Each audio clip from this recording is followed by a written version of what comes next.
விருதுநகர் சூலக்கரை ஐஸ்வர்ய மஹாலில் பெண் விவசாய தொழிலாளர்கள் மாவட்ட மாநாடு நடைபெற்றது. பணியின் போது மரணமடையும் விவசாய தொழிலாளர்களுக்கு 25 லட்சம் ரூபாய் வழங்கிட வேண்டும் என பெண் விவசாய தொழிலாளர் மாவட்ட மாநாடு வலியுறுத்தல். கிராமப்புற மக்களுக்கு மிகப்பெரிய வேலைவாய்ப்பை வழங்கி வரும் 100 நாள் வேலை திட்டம் தற்போது படிப்படியாக சிதைந்து வருகிறது.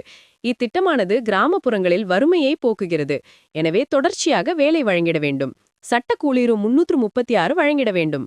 கேரள அரசை போல் தமிழக அரசும் விவசாய தொழிலாளர்களுக்கு ரூபாய் 10 லட்சத்தில் வீடு கட்டித் தர வேண்டும்.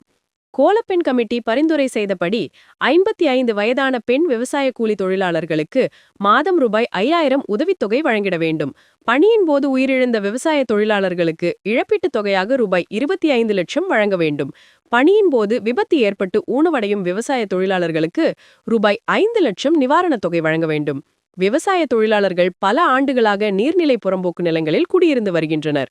உச்ச நீதிமன்ற தீர்ப்பு என கூறி அவர்களை அப்புறப்படுத்தாமல் மாற்றிடம் வீடு வழங்கிட வேண்டும் உள்ளிட்ட பல்வேறு கோரிக்கைகளை வலியுறுத்தி பெண் விவசாய தொழிலாளர்கள் மாவட்ட மாநாடு விருதுநகர் சூலக்கரையில் உள்ள ஐஸ்வர்யா திருமண மஹாலில் நடைபெற்றது. இம்மாநாட்டிற்கு மாவட்ட தலைவர் எஸ். பூங்கோதை, பொருளாளர் சி. ஜோதிலட்சுமி, எம். ஜெயபாண்டி ஆகியோர் தலைமை தாங்கினர். மாநாட்டை துவக்கி வைத்து மாநில பொருளாளர் ஏ. பழனிசாமி பேசினார். மாவட்ட செயலாளர் மா. சுந்தரபாண்டியன் விளக்கு உரையாற்றினார். மாவட்ட அமைப்பு குழு தேர்வு செய்யப்பட்டது. சிபிஎம் மத்திய குழு உறுப்பினர் கே. பாலபாரதி சிறப்புரையாற்றினார். முடிவில் ஆர். பேபி நன்றி கூறினார். மாநாட்டில் ஏராளமான பெண் விவசாய தொழிலாளர்கள் கலந்து கொண்டனர்.